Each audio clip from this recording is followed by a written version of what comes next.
de la carrera en particular, que vos lo traías en un momento, la cuestión de los divulgadores, y qué visión te merece al respecto de la utilidad de estos últimos en cuanto a lo que tiene que ver con comunicar la historia y difundir o divulgar la historia en clave popular. Digo, en un contexto en el cual existen académicos que hacen la historia y que la escriben a la historia más allá de sus interpretaciones en una clave prácticamente científica, difícil de comprender por los sectores populares, ¿cuál pensás vos que es la importancia de otra corriente que pueda traducir, si querés, los hechos históricos en términos más populares que le permiten al pueblo entender su raigambre como una condición fundamental para realizarse nacionalmente y para consolidar su conciencia nacional y entenderse como pueblo que es?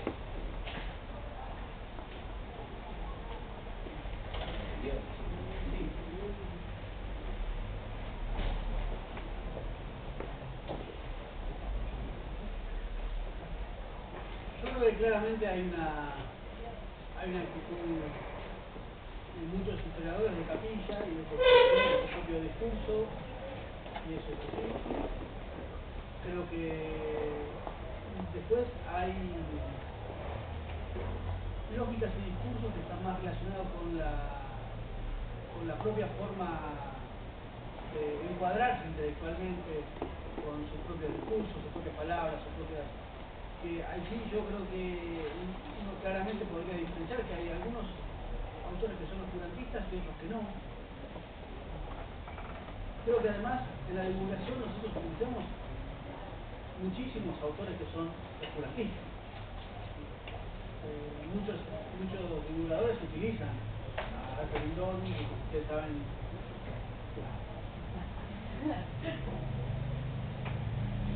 escribe en alemán.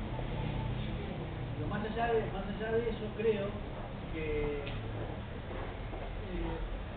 hay una lógica en la construcción que en esto que vos decís de la conciencia popular, yo creo que hay que desmanejar un poco eso, desmalezar un poco, porque ¿qué significa que un pueblo tome conciencia de sí mismo? Bueno, tiene que ver con el momento actual, tiene que ver con las tradiciones de esos pueblos. Yo no sé si hay un solo pueblo tampoco, creo que hay muchísimo para debatir en tu planteo, en el sentido de que no sé si hay un solo discurso que se pueda aplicar en términos de manipulación sobre qué debe hacer un pueblo sobre su propia concientización. Yo creo que no, que es más sutil, que es más trabajoso. Creo que no es tan lineal. Creo que hay sectores, dentro del pueblo hay sectores, dentro de las clases medias, hay clases medias, dentro de los sectores populares dentro del sector popular hay sectores populares, hay tradiciones diversas, y yo creo que lo que la divulgación puede hacer es tratar de hacer el juego de Prometeo, ¿no? Es tratar de explicarle tratar de llevarle la fórmula del juego a aquellos que, porque tienen que laburar 12 horas o porque tienen que trabajar en otras cosas, no pueden ponerse a pensar cómo se crea el juego. Yo entiendo que esa idea prometeica sea cuestionada. A Prometeo lo condenaron a que un cuervo le comiera el hígado durante la eternidad, por los siglos de los siglos. Por lo tanto, todo aquel que quiera llevarle fuego a los hombres, sacárselo a los dioses y dárselo a los hombres, está casi condenado a que le pongan el hígado. Y en muchas actitudes que uno analizó en los últimos meses, hay una concepción olímpica. Luis Alberto Romero tiene una concepción olímpica de esto. Es así, y a lo sumo, el único que puede estar, o a lo sumo tiene una política de patriotismo cultural, es decir, quién puede escribir y quién no, y quién puede pensar y quién no, y quién puede reflexionar y quién no. A mí eso sí me parece autoritario y me parece peligroso. Y también me parece peligroso y autoritario tratar de decirle al pueblo cómo tiene que tomar su conciencia y cómo tiene que actuar y reflexionar sobre su propia existencia. Entonces uno a lo sumo lo que puede dar es las herramientas de una concepción política que todos tenemos y que pueda servir para hacer reflexión sobre eso. Yo no creo que tampoco que la divulgación haga docencia. No creo en eso. Yo creo que si no problematiza, muere. Yo creo que la divulgación tiene que problematizar y reproducir las problematizaciones que hacen otros. Porque si no es la construcción de un relato muerto. Y yo creo que si hay algo que resulta interesante es, primero que finalmente el gran protagonista son los lectores. Los lectores como sujetos individuales, como sujetos colectivos. Digo, ¿por qué sujeto colectivo? Porque un libro la mayoría de las veces es compartido y es dialogado y es escuchado también en un colectivo. Entonces, digo, yo creo que la forma en que los pueblos toman conciencia de sí mismos y de sus intereses tienen que ver con una multiplicidad de cosas que no la puede hacer solamente un divulgador, que no la puede hacer solamente una historia académica, que no la puede hacer solamente los medios de comunicación, sino que están atravesados por centenares de variables que son inmanejables. Lo que sí se puede hacer, me parece, si uno quiere hacerlo, es ir dirigiendo alguna variable. Pero yo creo que el historiador, o el intelectual, o el pensador, o el divulgador que se cree capaz de hacer tamaña hazaña, debería visitar un psicólogo. Sí. Yo tenía una consulta, entiendo que estuviste presentando el libro en el norte. ¿Cuál fue la recepción, digamos, del pueblo norteño? O sea, no sé si por ahí era una presentación, quizás mucha gente por ahí todavía no había tenido acceso al libro, pero bueno, si tuviste alguna recepción, digamos, si tuviste también alguna crítica desde el punto de vista esencialista, en el sentido de, bueno, viene un porteño a hablar sobre esto, no sé. Está buena la pregunta. Es la misma pregunta que me hice yo cuando tomaba el avión y yo me voy a sentar ahí. Yo tenía dos miedos.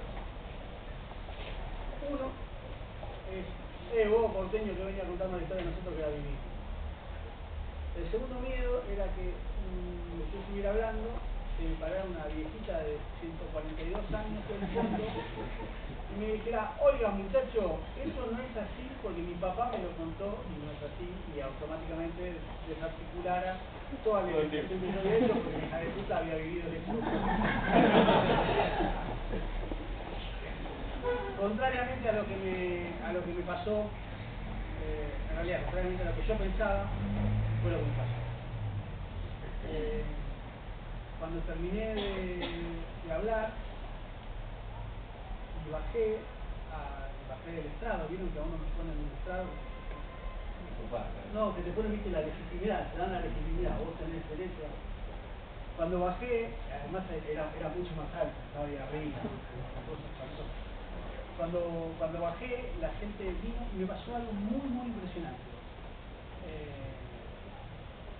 Vino gente y me tocaba, así. Me decía gracias por acordarse de nosotros. Con lágrimas en los ojos me decía gracias por hacernos existir. Y a mí me impactó muchísimo porque la verdad que yo venía a Buenos Aires, tenían todo el derecho, así que no venía a contar la historia.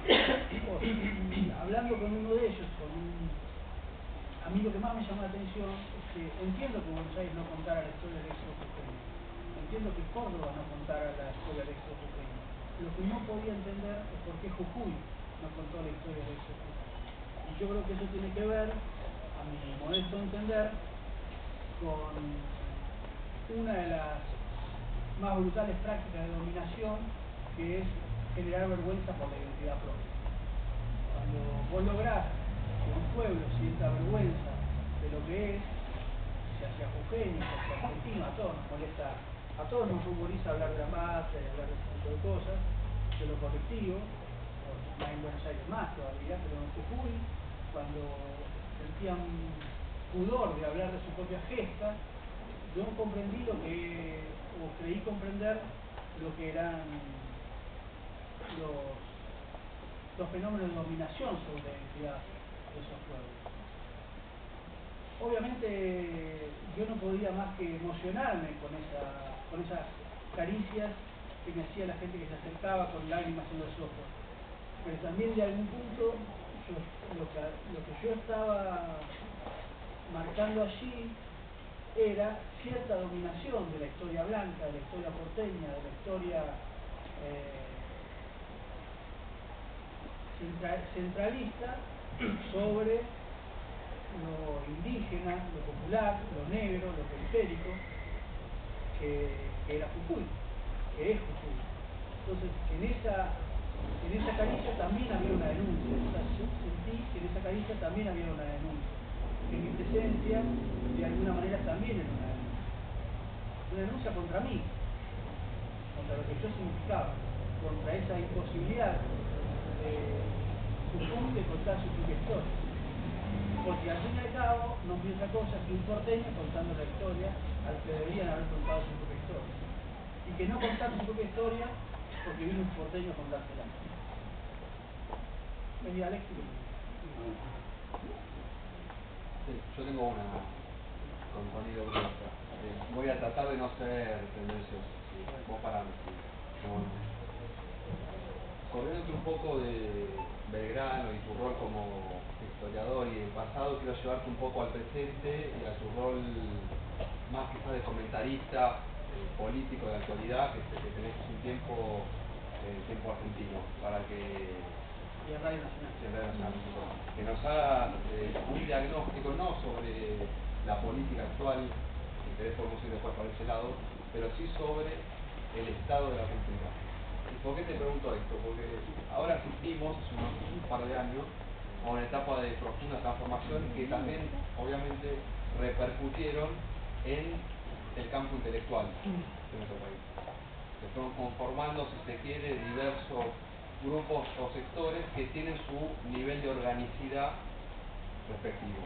Yo no tengo ningún problema en decir que vos sos un intelectual orgánico, no de un gobierno, no de Cristina Kirchner, sino de un proyecto nacional. En este contexto te quiero preguntar qué opinas por un lado de este campo que sería nuestro, cómo lo ves, y por otro lado qué opinas del otro campo, que también también tiene sus esquemas corporativos de funcionamiento y también tiene sus corporaciones atrás dándole combustible para la función. Primero me acusó de peronista. Después me acusó de intelectual. En resumidas cuentas, ¿cómo puede ser que Clarín tenga hoy un medio de divulgación cultural como ENIE, que sin duda en divulgación es el mejor que hay? Claro, y no tengamos nada nosotros. Esa es la pregunta. ¿Cuál es el desafío que tenemos? A ver, yo creo que la batalla cultural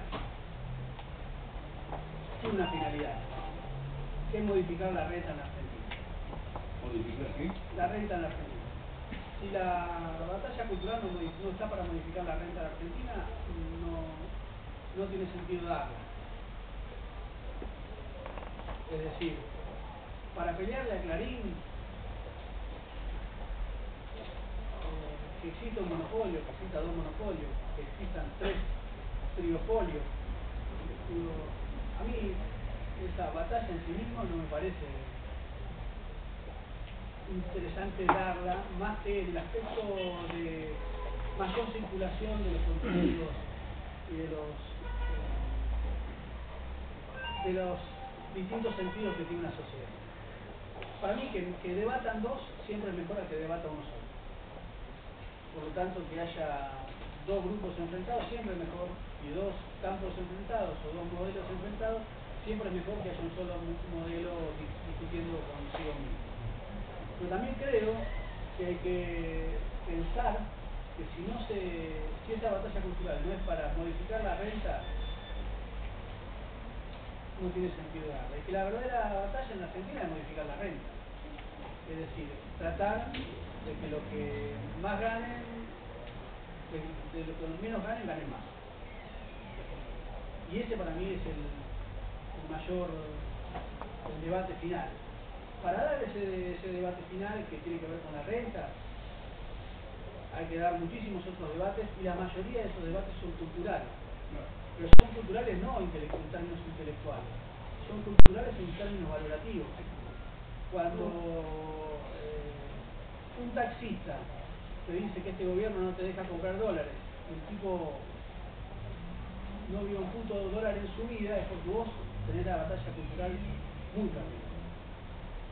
Porque el sentido común, que es donde en última instancia se juegan los valores y se juegan los discursos culturales, está muy poco a tu favor. Y yo creo que la discusión, vuelvo a repetir, no sé si es entre intelectuales, es entre producción de sentido. Y para mí la batalla cultural se da en la verdulería, no se da solo en los centros de producción intelectual o de reproducción intelectual. Y ni tampoco se dan los medios, aunque los medios, la producción intelectual, los centros académicos sirvan para plantear esa batalla cultural que vos planteás. Pero para mí el campo de batalla es la esquina del barrio, es la verdulería.